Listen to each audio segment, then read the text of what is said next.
Yo, what's happening, fan base, and welcome back to another episode of Honest Descriptions. Today, honestly describing every Kage, but only in Boruto, everyone's favorite installment of the Naruto franchise. In case you were unaware, the word honest in the title is absolutely in quotation marks, and absolutely everything in this video should be taken at face value. Now let's discuss the brightest bunch of Kage the world of Naruto has ever seen, and potentially the most talented bunch of Kage as well. First, we got Naruto, debatably the strongest ninja freaking ever, god tier in the war arc. He was able to make a bazillion clones and give an entire shinobi alliance a 9-tailed cloak. This guy has infinite chakra, and he can't have one clone do his paperwork instead of him and actually spend time with his family. And a lot of people complain that he does that, but little do they know he's doing it for the betterment of his son. What anime character do you know that had a normal dad and turned out to be a badass? That's right, it doesn't exist. He knew that the only way to form Boruto into a character that's slightly less despicable than he would be otherwise, not a lot less despicable, mind you, he would have to give him a torturous life where he misses his own daughter's birthday party. Very selfless of him, I know. And it's because Boruto's dad is a very nice guy and cares about him a lot, but isn't always there to play catch with him. That makes Boruto's backstory even more tragic than Naruto's. Naruto is despised by the entire village. His dad left him. What does he know about his son who struggles to keep up a relationship with a father that abandoned his daughter's birthday party? He realized that a shonen protagonist needs to be between 12 and 15. And for this reason, he knew that he would not be able to stand up to the opponents that would eventually rise from the ashes. He had to create the perfect protagonist in a son. Sarada? Perfect, because Sasuke's a dick. Mitsuki? Incredible, his father's a terrorist pedophile. But Boruto? What's Boruto gonna do? Loving mother, normal father that actually has a decent relationship with his wife. He knew he had to leave him to his own devices. He understood that's what it would take to craft the perfect protagonist, to the perfect sequel. And I know some of you may not believe what I'm saying. Some of you may think I'm reading too deeply into the psyche of Naruto and giving him more credit than he deserves. I mean, we've seen him in Naruto and in Shippuden. He's no genius. I mean, sure, he's a nice guy, but I don't think he can break the fourth wall to this extent that he knows to create a tragic past for his son, which, yes, is very tragic. I mean, let's compare it to other shonen characters. Definitely feel worst for Boruto. Absolutely. But I'm not here to roast Boruto. I'm here to honestly describe Naruto. And there's one vital difference between the Naruto we knew from Shippuden and the Naruto that we know in Boruto. It makes a world of a difference as far as his intellect, abilities, and forget how to make more than 2 shadow clones. And that is, in his final fight in Naruto Shippuden, he lost an arm and it was replaced by... Oh, what was it replaced by again? That's right! At long last, Naruto has Hashirama cells, which more than explains everything. He's doing everything for the good of the world. No matter how many Hashirama cells a middle-aged anime character will get, in a shonen anime, they still will not be able to accomplish what their power level says they should be able to accomplish. He knows this. It took Kakashi to get Eternal Mangekyo Sharingan sent to him by Obito from the world of the dead to actually become semi-useful in Naruto Shippuden. Without something of that magnitude, middle-aged men will do nothing in shonen, and Naruto knows this. So he used his Hashirama cells as foresight to be an absolute garbage father, even though there's no reason why he couldn't just make another clone. I mean, I get it, he has a lot of paperwork, but having 10,000 ninjas with 9-tailed cloaks seems a little bit more strenuous. But he knows that he has to make his son suffer as much as possible, because without terrible daddy issues, your protagonist is as good as gone. And just for clarification purposes, no, I'm not saying that middle-aged men in shonen are equivalent to shonen women. That is an entirely different thing, because you see every villain in shonen is a middle-aged man, while shonen women just never do anything. I just want to clarify that difference here. If anyone's got any problems with that, bring it up with Housewife Sakura and Housewife Hinata. They'll put you in your place. And this is why Boruto is just a better anime than Naruto ever was. It's got so much deeper themes and meaning. Understand understanding the inner workings of the medium. That's why I hate when everyone disses Hokage Naruto, why he's a bad father even though he has oodles and noodles of chakra, why when he fought Momoshiki, he couldn't take the W without Boruto. Because you see,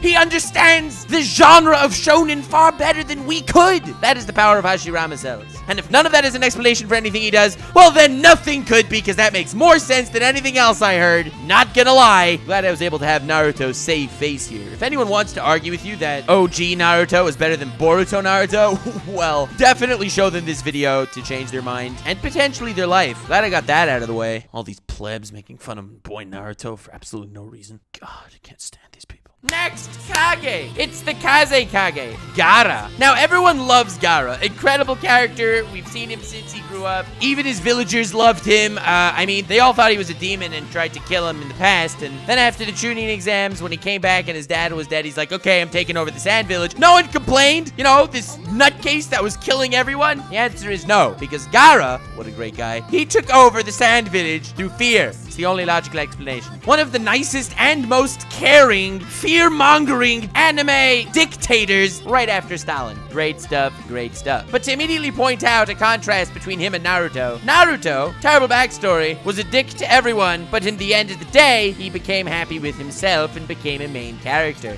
Gaara was created due to the power of friendship alone. Without the power of friendship from Naruto, he would have not become his own entity, and this immediately puts him one lower on the totem pole than Naruto as a power of friendship-y, as opposed to a power of friendship-er. He cannot harness this power, for he is merely created from this power. But he still did have his tragic backstory, which means he's gonna be a hell of a whopper in Shippuden, who somehow gets stronger after his Jinchuriki is removed. Very cool. Not explained, but very cool. Now, in his fight against the revived Kage in the war arc, he got that whole mother's blessing thingo where he was all happy with his past, reconciled with his revived dad, managed to summon his mother out of sand, which made him happier. I mean, if I would summon my ancestors out of sand, I wouldn't be that much happier, but, you know, it's pretty cool, I guess. But then, do you know what happens after you reconcile with your father and make peace with your mother's death? That's right! It retroactively uproots the tragic backstory, making him a pretty much useless character. Even when he joined the fight against Madara and the Jinchuriki and the Bijus and all that, borderline useless, didn't do anything, because then again, he didn't have his tragic backstory anymore.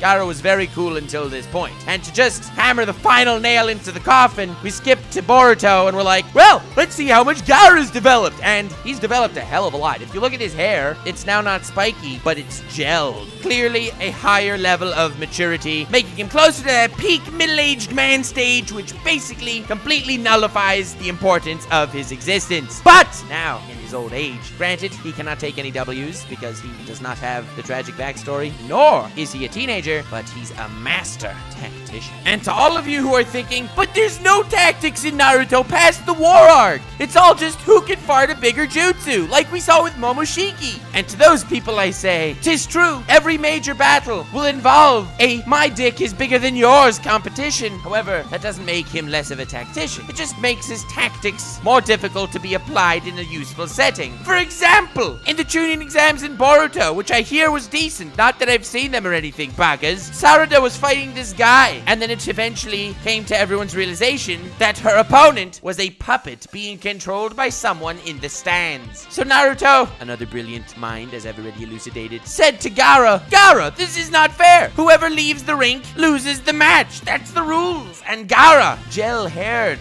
Gaara, replies to him, yes. If Studio Pierrot ever needs a voice actor for Gaara, I'm available. Yes. You see, the rule is if someone leaves the stadium, they lose the fight. However, if he was never in the stadium, he could never leave, and it's perfectly allowed according to the rules. Yes, ladies and gentlemen, this is the brilliant tactic used by Gaara to not immediately lose the Chunin exams. I'm not exactly sure what the whole purpose was of the exam, if you're trying to come up with these loopholes, but hey, I'm not an absolute mad lad like gel-haired Gaara. Now he has the same haircut as Nav from Hunter x Hunter, and we all know what happens to Nav. Next we got Kurotsuchi, the 4th Tsuchikage. And at long last, we could get our Wammen representation. I mean, we lost Tsunade, and we also lost the 4th Mizukage, so someone needed to fill that spot. I assume it was all through hard work, insane training, and mental fortification that she got the job. Or maybe it's just because she's the strongest ninja in the village, like we see most Kage end up being. It's probably not purely because of nepotism and the fact that her grandfather was the third Tsuchikage. No, that can't be it. She's just probably the strongest. Aside from that platoon leader in the Fourth War that picked up 2 mountains and slammed them against each other to kill millions of Zetsus. Oh, and the fat stone dude that went along with the Tsuchikage to the summit. You know, the guy with the most overpowered broken ability that we never see used twice, because why the hell would they use it twice? The first time was called Beginner's Rook, where whatever he touched turns to stone and crumbles, you know, like he did against the white Zetsus at the summit. Oh, and he could summon these massive golems from his mouth. Yeah, that guy. He's stronger than Kurotsuchi, but, you know, he's worse in one simple way. He's not a whammon. Now, I don't want to say that she got the job purely because of diversity reasons. They needed a single whammon to be part of the Kage, and, well, we know they're not going to be as strong as the men in the Kage because they're shonen whammon. And this is Naruto. Show me a shonen whammon in Naruto that actually did do something. I mean, Housewife Sakura and Housewife Hinata aren't just twiddling their thumbs all day. I mean, they did raise children. And look at Boruto. Hinata did a spank-up job at that. But Nux, you're only talking about the fact that Kurotsushi's a whammon. You're not even talking about her epic personality. Wow, thank you for mentioning that, retarded Suzaku. I wasn't avoiding talking about her personality at all. In fact, by not talking about her personality, I feel like I did a better job talking about it than I would have brought attention to it. So yeah, we don't know jack schnizzle about her. The only one stated feat that we actually got was in Naruto. Boruto, the movie. It said that, oh, Kurotsuchi is the greatest genjutsu user of the 5 Kage. Now, it didn't mention that all the other 5 Kage, well, except for Chojuro, as I will get to, have some pretty epic ninjutsu that makes up for their lack of genjutsu. And it also doesn't say that she can use much genjutsu. It just says that she's the most proficient of the adult-like Kage we have in Boruto, where none of them can use any genjutsu. So congratulations, whammon. You got the Sakura role. Remember in the bell test in the beginning of Naruto when Kakashi's like, oh, it seems Sakura has a great affinity for genjutsu. Well, that did a hell of a lot, didn't it? Thank you, shonen whammon. Very cool. She is hot, though, so I guess she did ace that female representation role pretty awesome. Next, we got Darui. Black representation. Booyah! I guess it's also kind of mustache representation, although his mustache is an embarrassment. I personally consider myself a mustache connoisseur to the fact that I pronounce it moustache. And his is pathetic. What other cool racial attributes you're trying to stuff in this guy? Oh, I know. You know how his whole life he's saying, oh, this is drab. This is drab. Oh, everything's drab. So he could be the perfect opponent for Kinkaku and Schminkaku's teapot of fech, which sucks you in if you've said one word more than every other word. Yeah, well, Darui's name is drab. So really he's saying Darui, Darui, Darui. Darui is Pokemon representation. Hell yes! But Nux, just because he's black, it doesn't mean that he's just there for black representation. There are lots of black people in Japan with white hair that look like emos. Okay, retarded Suzaku. This guy uses a cool black lightning, Kekai Genkai, and his attack name is Black Panther. You're gonna tell me this guy's not black representation? Owned. In other news, Darui is a masterful tactician. I don't want this to take away from his personality and his genius, not gullible at all mind, but he tattooed the lightning attribute on one of his shoulders and the water attribute on the other one of his shoulders, because those are the 2 types of chakra he used. Yes, that will not give away his attack power to any of his opponents. It's the ultimate way to keep them secret, because if he really used water and lightning style jutsu, would he tell them? No! So he's lulling them into a false sense of security, where they're like, oh, he wants us to believe that he uses water and lightning style jutsus, when in actuality he must use other things. So then when they're preparing for everything except for lightning and water style jutsus, Darui will destroy them with his lightning and water style jutsus. Yes, Darui is a master tactician, and this should not go unnoticed. Also, he was like, oh, 4th Raikage, you lost your arm. That's very sad. And the 4th Raikage was like, never fear. It's true I lost my right arm, but you are my right arm. And then Darui got all mushy and like, wow, he's so smart and wise and stuff. Yeah, very smart and wise, Raikage. So yeah, to wrap up Darui, he's cool and all, but if you compare him to the 4th or 3rd Raikage, he's got nothing on them. And at long last, we've reached Chojuro, the 5th Mizukage, one of the greatest ninja of present times. Of the 7 Swordmen of the Mist, you have some really cool swords. You know, some swords can shoot lightning. Some swords can suck out chakra. Some can break through any defense, and others explode upon impact. And then you got Chojuro's. Whoa! His This sword has 2 hilts? That's insanity! Yes, pretty overpowered. Now, if you remember Kages of the days of old, those guys were absolute beasts. We have flashback scenes of Minato taking out entire platoons of lightning ninjas single-handedly, no problem, and that would even include A and B if he wanted to. Fodder ninja basically do nothing to these behemoths of strength and power. I mean, I can't compare an average Kage to Madara, but he took on an entire army of ninja with just taijutsu. Let's understand the difference in tiers here. You have Sasuke, who took down 1,000 of those weird ninja samurai dudes when he was being trained by Orochimaru, before even awakening the Mangekyo. Beat all of them without killing any of them and without even breaking a sweat. Fodder ninja would do nothing to a Kage level fighter. At least until Chojuro came to the scene. Oh, what an inspiration. This guy fought the new 7 Swordsmen of the Mist in the Boruto anime, and by God, he lost her Chunin and 5 Genin. Wow! How incredible! I mean, to be fair, with Boruto's help, he was pretty awesome when he was fighting back, but, you do realize he got all bloodied up by these 5 kids that don't know how to use jutsus? Really, he's the only Kage with literally no feats whatsoever aside from barely beat the new 7 Swordsmen of the Mist. New 7 Swordsmen of the Mist being a handful of punk kids that broke into a warehouse and stole the swords. Very heroic, Chojuro. Very heroic indeed. And this, believe it or not, is actually a perfect segue into something I wanted to talk about.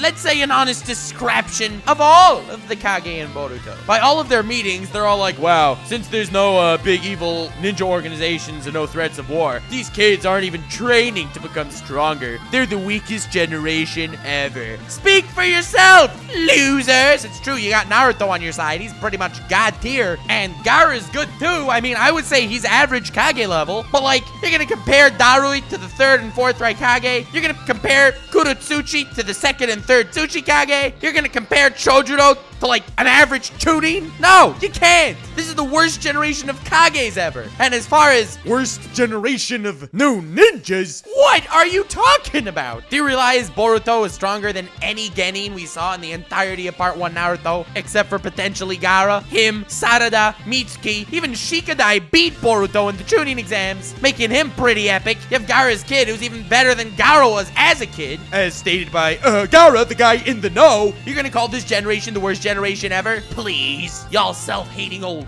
farts. Go back to doing paperwork and whatever the hell you have to do these days. But in any case, I hope you enjoyed this video, an honest description of every Kage in Boruto. Let me know in the comments future honest descriptions you would like. Leave a like if you enjoyed, leave a like if you were triggered, and leave a like if you enjoy that other people got triggered. Feel free to subscribe for future anime analyses or satire videos. It's been a while since I did an honest description, and I have to get back into the game here. Link in the description to my Twitter, feel free to follow me there. Link to my merch, feel free to pick some up. And link to my Patreon. All patrons are invited to the Discord server. And I especially wanted to thank Florida Man, D. Chillin, Miriam Ramirez, Q, Thigis Hendricks, Colton Scott, Praise Lord the Gilgamesh, Billy Thompson, Mitochondria, Nate Salve Says, Philippe Bright, Sergeant Malarkey, Buried Minotaur, Alan Weebus, Kaiser Ruanar, Crazy Beat, Divine Reigns, Niku, Teakui, TM Philly, King Beat My Meat, Negus Nogus, Age of Snake, Pop-Up, Grumpy Welshman, Wilson Fletcher, Team Sparky 65, Lazy Ronin, Girthy Worm, Jim, Allison Stricker, JD Fincher, Cosine, Pitch Shifters, Laser, Sash, Ethan Price, King Tank Games, and Frisky Dingo. Also thanks to the Lord Twigger rank. Now Lord Twigger has a mustache. Measy Jeezy, Anthony Booth, Steelers, Cream My Pancake, Pooh Zerker, Prella, Rari, MD, Santo Kyomasa, Zindergarten, James Patterson, Emperor Misha, and Kyle the Warrior. Also thanks to the God Usopp rank, Burning Bush, Dark Element, Eduardo Flores, Muafak, Necro, Sunny Parks, Maurice, Luis Dreyfus, and thanks to the one above all, the one who has Hashirama cells, Gremin. Thank you all so much for watching. Thank you all so much for donating. I genuinely appreciate it, especially with January ad rates, which do not make as much as I would hope. Have yourselves the most wonderful evening, and remember to represent your women and stay weird, fam.